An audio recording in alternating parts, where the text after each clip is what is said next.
Yo hammaga salom. Bugun men Obrat, bugun biz nima o'ynaymiz? Rap o'ynaymiz. Rapga opam bilan o'ynaymiz yana. Opam bilan. Qani ketsi.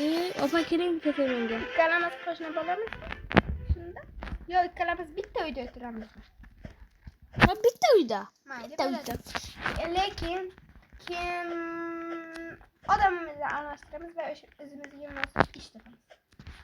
Men katta odam u bo'lmayapti. Shuni ko'ring. O'zingiz nima ko'ryapsiz? Hozir böyle o'zingni o'ldirib boshqa tank. Oha. Mana bo'ldi. Bildimi? Odaming shunaqa emas endi. Shunaqa qildimi? Shunaqa edimi? Edi. Olmayapti. Desam bo'ladi. Yig'ab. Lekin boshqa bo'ldi, qara. Qani? Qanisa? Ko'rsatingchi. Qanisa? Manimi? Qanisi o'zingiz? Manami? Qattisan? Mana bumi? Qora shim Shu oldimda yo'q desa, parkni favora fontani oldidagi. Ha, mana. Mana bumisi? Meni orqamda yo'qsa, menda Wi-Fi ishlamaydi. Vay.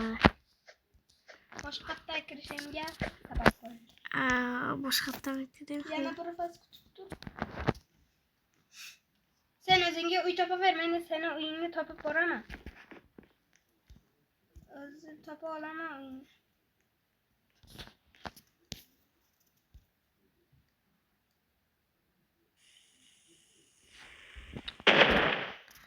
Biz adamlarımızın boshqatda qilamiz. Uy oldingmi?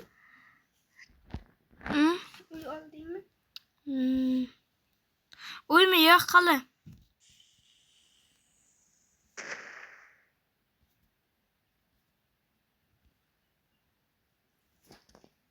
Mana endi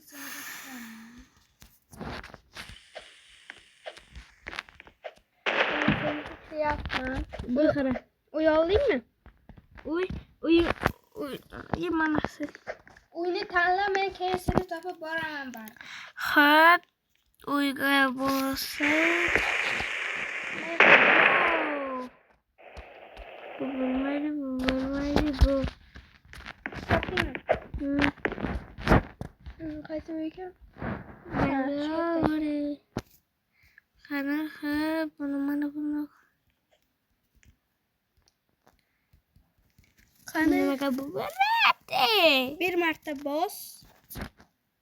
Qaysi birini?